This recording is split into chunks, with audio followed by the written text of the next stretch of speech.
What's going on, guys? Scottie, Rapp here, FFL exclusive. Today, we're going to be doing a quick rebuttal training for everybody. Welcome to the team.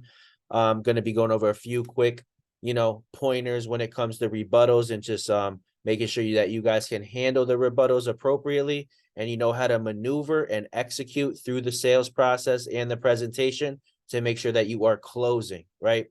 So first and foremost, right? The main rebuttal that we get here is I'm not interested, right? So when you call a lead and you say, hey, Mary, this is Scottie. I'm reaching out from the final expense office here about that request you sent over to us for the funeral coverage, final expense coverage, life insurance, burial programs, whatever your intro is. You want to validate information right away, right? So your birthday, Mary, it looks like is 9/20/1952. Is that correct? Boom. And then a lot of the time, sometimes you're going to get people that say, I'm not interested. So how do we rebuttal that?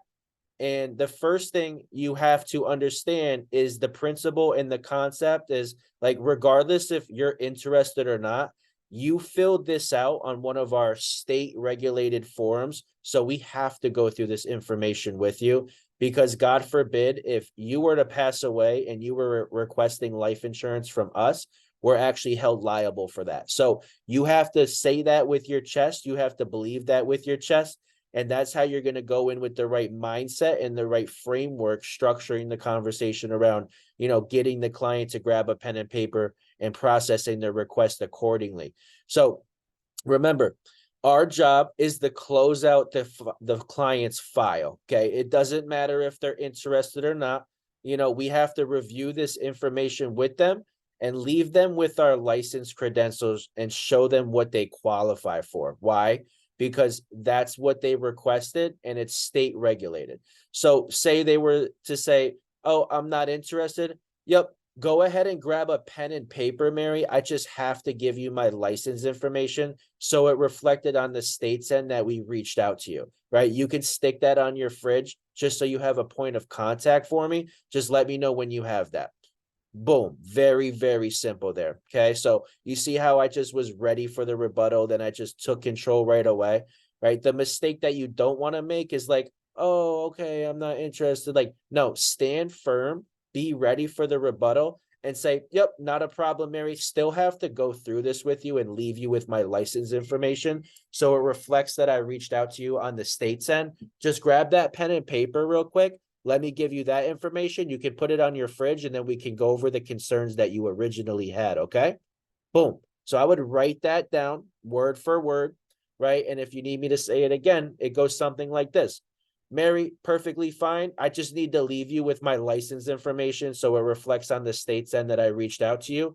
Just grab a pen and paper real quick. Let me give you that information. Then we can get your concerns out of the way and figure out why you submitted this request in the first place. Did you already have a beneficiary in mind, or what was the main reason that you put in the request, Mary? Very simple, right? We're making statements and we're ending with either an assertive like request, like we're telling them to do something, or we're asking a great question like, was there a beneficiary you had in mind here, Mary? Or what was the main reason you put in the request initially? Say those words to them right away and just watch how they flip and they say, oh, yeah, oh, well, it was my daughter, right? Or my son. Remember, there's always a reason that they put in the request. We're playing the telesales game. So it's like people are naturally going to be defensive on the phone. Your job as a professional agent is to register that and act accordingly and give a demand or ask a great question quickly and urgently and show authority during that process, or you'll lose them every time. So, first thing, grab a pen and paper, Mary. We have a liability with the state just to leave you with our license information, right? That way it reflects on the state's end that we reached out to you. Just let me know when you're ready. Did you already have a beneficiary in mind, or what was the main reason you put this request in the first place? It looks like you listed down your beneficiary here as your son, Steve, and the date of birth on file was 1/3/1922. Is that correct? Gotcha. And your address you listed here, always validate information right away. Your address listed was 123 Main Street. Is that correct as well? Perfect. Okay. So flip give a demand, ask a great question, move to the next step. Okay. I've already got this taken care of. This is another one. Oh yeah, I've already got this taken care of. Okay. It looks like the last agent, Mary, kept your file open, right? The thing you want to really focus in on here is asking this great question. And the question goes like this, and I would write this down. It says, now, Mary, when you put in this request, were you looking for better coverage, more coverage, or cheaper coverage? Which one were you? Okay. Because they put in a request. Oh, they already got it taken care of. Oh, okay. You flip that by saying these exact words. Oh, perfect. So like when you put this request in, were you looking for better coverage, more coverage, or cheaper coverage? Like which one are you? Okay. Say that right away. Have that in your back pocket. Make sure you spit that out as fast as possible. So they'll say things like, oh yeah, I was looking to add a little bit more coverage. And it's like at that point, guys, you can literally say, oh, perfect. Just grab a pen and paper. Let me just give you my license information, like back to slide 1. And then we can see if we can get you in a better position. Okay. And you always want to look for mistakes. Okay. So do they have a graded plan with a 2-year waiting period on it? Right. Do they have immediate coverage? Are they overpaying? Are they with one of our secondary companies that go up in price? I don't want to say company names on here, but a lot of our competitors, guys, they have premiums that go up in price every couple years. Okay. So yeah, say she got 10,000 for $50 a month. That's great and all, Mary, but like in 2-3 years, those premiums go up. And they do that every couple years. And listen to this. The reason that they do that is because by the time you're 60, 70, and 80, the coverage is going to be so expensive. The insurance company, they want you to cancel the plan before you pass so they don't have to pay out the death benefit. That's why we stay away from companies like that. So just grab a pen and paper. Let me get this fixed up for you. Very assertive, very educational. And a lot of the times, guys, they'll be like, oh, yeah, I didn't know that. And they'll just go grab a pen and paper, right? So take the role of the manager, close out the file, and put the client in a better position if you can. Okay. So if they have 20,000 in coverage and they're paying $250 a month, right? And you find the same coverage for $150 a month, just be like, listen, it looks like you're overpaying tremendously for this coverage. That's probably why your file is still open with us here. Let's go ahead and get this updated for you so, we place you with the right plan. Make them feel comfortable. Send them over your license. Make sure you send them your business card. Build credibility. Have them grab a pen and paper and always get down to the root of the issue. Like, okay, you already got this taken care of. Okay, well, why is this file on my desk? Did you want to like look into more coverage, cheaper coverage, or better coverage? Like, what was there something else that you were looking for that your last policy isn't taking care of? That's the angle you want to come from for this one. And always asking about the beneficiaries, right? If a client is showing signs of hanging up on the phone, like during the intro, say they're not interested, use this power question. Perfect. Now, did you already have a beneficiary in mind, or what was the main reason you filled out this request in the first place? Okay. And you say that and you pause and you let them respond and think about that, because with final expense, we always have to bring it to death, unfortunately, because this is people's life insurance that we're handling, right? So they put in a request, they're shopping, they might not give the vibe like they are, but they're looking. They want to deal with an agent that is going to make them feel comfortable, educate them, and find something that's in their budget. So ask that question in the beginning, like if you're getting the vibe like you're losing them or they're getting off the phone too early. Now, did you already have a beneficiary in mind, or what was the main reason you put this request in the first place, Mary? Very simple power question. And who were you considering protecting when you first requested this information? And what were you considering protecting? Were you looking for final expense coverage? Were you looking to cover a mortgage? Is there certain assets in the household that needed to be covered if you pass away? Or were you trying to replace a spouse's income here in the household, or to cover the risk in your estate when you pass away? What was the main concern that you put in the request, Mary? Okay. So that's another good one. Let's move to like the social security objections. These are the ones like, throughout the application. Mind you guys, when you go through the intro, you have them grab a pen and paper. You should be sending over your license right away and a picture of your postcard, right? Your business flyer, picture of yourself, something to build credibility. There's also a website that you can use, right? That will bring it to the NIPR. They can punch in your license information and validate you on the spot. You can just go on NIPR.com or Google how to find that. Now, when you're going through the presentation, right, we only really deal with two rebuttals here. We deal with social security objections, which is getting their social security number. And then we also deal with banking. So I'm going to go over social security first. Now, as you pick, this is after you picked the plan, after you did financial inventory, after you did medical inventory. Now they picked an option, you're doing the application, and then this is when you're going to come up to the social security question. You now have to get their social. Okay. So you always do the first page of the application first, right? And when you get to the social, which is usually question 2 or 3, you skip that and you get all of the information you need first. And mind you, remember, never ask them for information that you already have, that they've already put on the form. If their email is xyz@gmail.com, you're going to say, now, Mary, you listed your email here as xyz@gmail.com. Is that correct? You don't say, what's your email? Because they've already listed it with us. Remember, it's psychological, it's credibility. Now, Mary, you listed down your address here as 123 Main Street, and you're punching this into the application because they've already given you this information, right? They have your license, they have your business card. Now, when you do the whole first page of the application, the trick is this.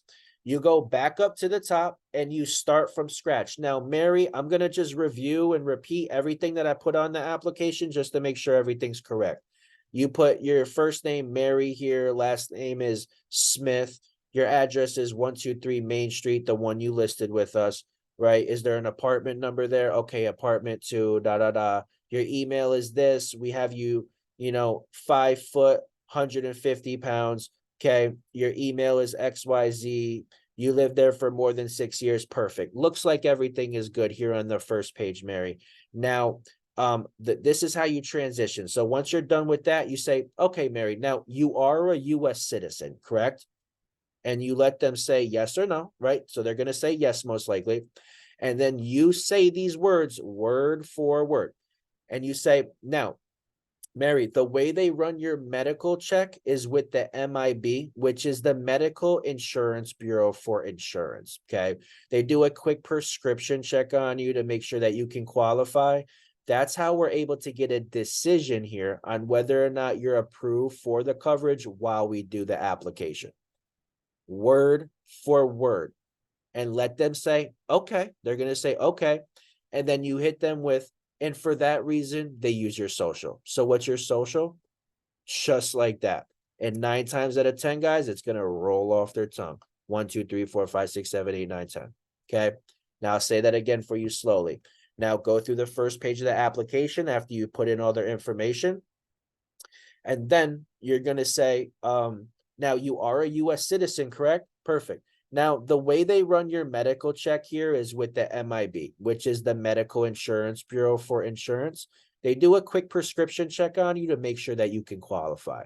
Okay. That's how we're able to get a decision during the application process on whether or not you're approved or not while we do the application. Pause. Okay. And for that reason, they use your social. So what's your social? Boom. Let it roll off their tongue. Okay. That's how you do that. And mind you, if they give you a little pushback there, you can always say something like, well, we use simplified issue underwriting. Okay. So no extensive medical exams, no blood work, no urine that's required. They have to validate you to a degree, right? They're going to pay out this $30,000 death benefit to your family. They have to know who you are, right? You have to put your social on any insurance application. And this is so they can just do a prescription check. They want to make sure you're not going through chemo. You didn't just have a heart attack or stroke. It's an automated prescription check. That's how we're able to get an instant decision here. So we have to put your social down here again, Mary. So what's your social? Just like that. Okay. educate them on why. Don't, if they say, oh, why do you need my social? Well, listen, Mary, it's a life insurance application.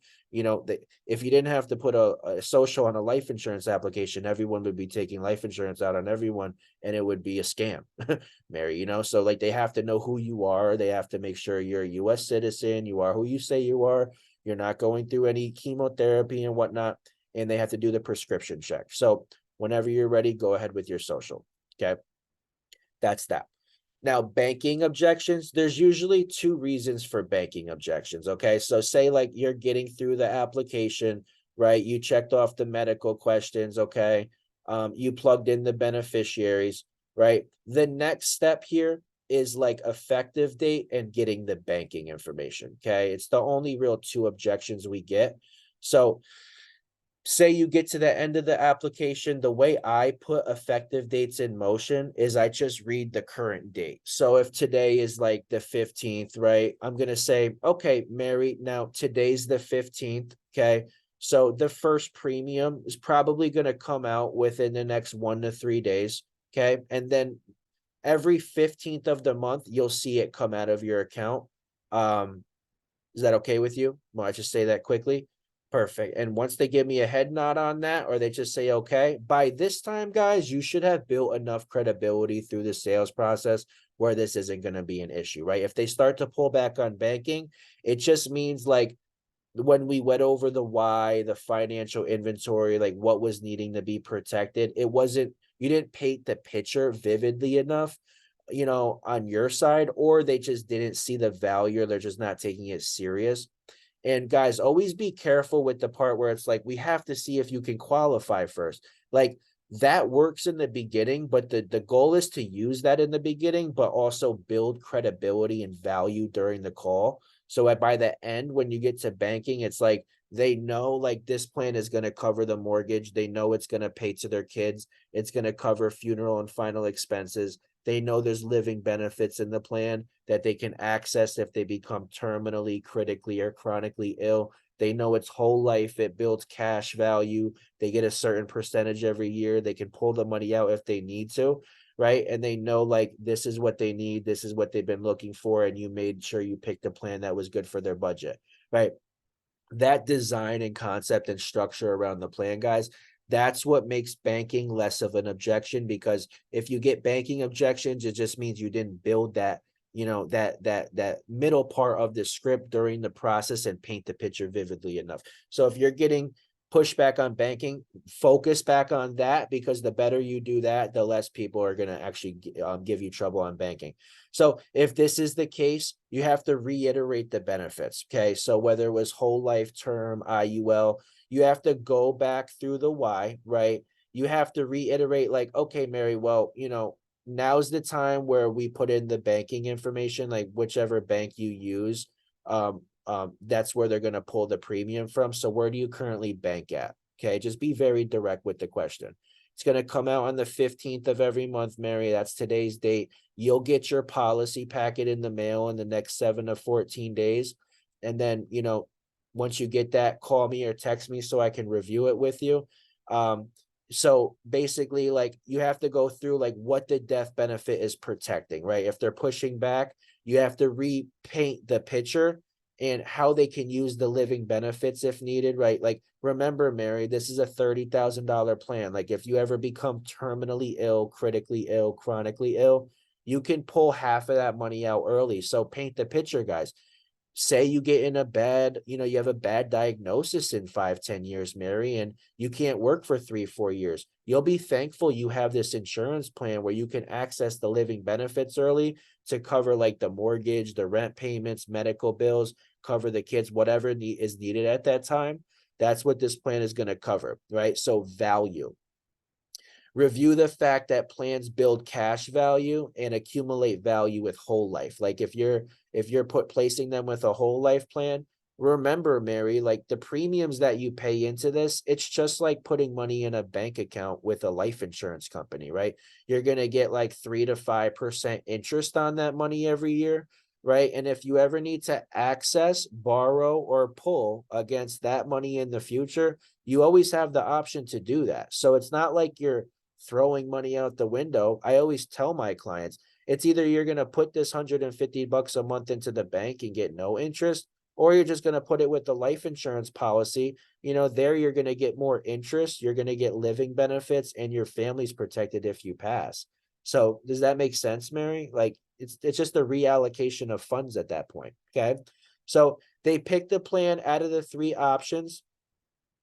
You'll have clients that do this sometimes, like you'll show them three options. Guys, you have to place people according to their budget. So like if it's and according to their need, right? If they're just trying to cover a cremation or a basic funeral, $5, $10, $15,000 will do great for them, right? Make sure you pick something that they feel comfortable on a month-to-month basis with. So like, another reason that they would get cold feet on banking is because the premium's too high and we didn't place them correctly. Like a lot of the clients, they'll be like, oh yeah, I want the $40,000 option for $235 a month, but they only make $1,200 a month on Social Security. It's like, listen, Mary, I know you want that one. I want to make sure that this business, stays on the books, right? And it's going to guarantee payout to your family, because the only policy that matters, Mary, is the one that pays out on the day that you pass away. So if you miss payments, it lapses, you just wasted money with the insurance company. They win in that case, not your family. I don't want that to happen to you. So let's start with this lower option. It seems a little bit more affordable to you based on like your budget.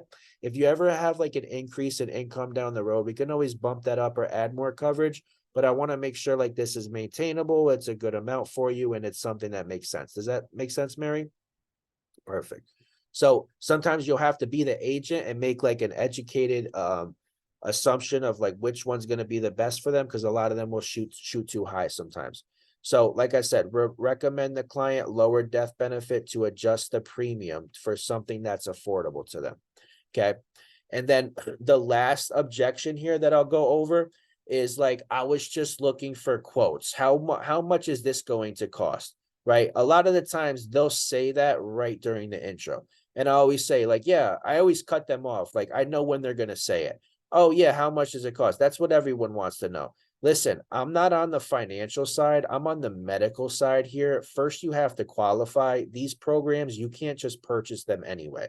So grab a pen and paper. Let me give you my license information, and then we'll go over the concerns that you originally had, okay? That's how you handle that. Remember, when they start talking price quotes, we're not on the financial side. We're medical underwriters here. So our job is to do, the medical side, make sure that they can qualify and they're suitable. And then we go from there, right? And then obviously, like, we'll get into the process. So we actually, and another thing I always tell them is like, we let you choose which plan is the most affordable for you after going through your options to see what you qualify for. I always say too, like, we specialize with low income families and people on Social Security disability. Like 90% of our clients, that's their situation. So this is nothing new to us. We can definitely find something that makes sense for you and then give a direction. Grab a pen and paper for me and just let me know when you're ready. And then we can go over the concerns that you have. It always goes back to rule number one. Grab a pen and paper, refocus them, keep them on track, and continue on the script. And then like if they're super focused on like price, guys, you have to add value around like what they're purchasing, or it's just going to be a chargeback. So like during your process, it's build credibility around value, right? What's the death benefit going to? What are they covering? What are they protecting? How is it offsetting the risk in their estate to manage finances at that time? How do you get them to see value in that? You talk about the household concept, paint the picture when they pass away. Now, Mary, for example, like when you pass away, like who's in the household? What does it need to cover? What does it look like there? Are you the one paying the bills? Like, do you have a spouse? Like, and find out like where the money is coming into the household from. Make sure that person understands like if they lose a key person in the household, they will need this at that time, and then you'll be able to build the value around that, right? So basically, like you're not on the financial side, I'm on the medical side. Let's go through the intake process. From there, I can give you all the options in the state. We work with over 47 different insurance companies, so we'll definitely make sure we find something that makes sense for you. Most of our clients are low income and on Social Security disability. And then the concept there is to get into the why, get into like, the process, build the value, explain the plan, cash value, living benefits, death benefit, double accidental, make sure it's affordable. And then that's how you're going to lock your clients down, right? And put them in the best position possible. And then that's how you're going to keep business on the books, right? And so that was a quick tutorial video for you guys. Follow us on Instagram, FFL Exclusive. You can check out fflexclusive.com. If you want to become an agent, fflexclusive.com/become an agent. Follow me on Instagram, Scottie3K. That's SCOTTIEE 3K, right? I'll catch you guys at the top. The bottom's way too crowded. Thank you guys for tuning in, and I'll talk to you soon.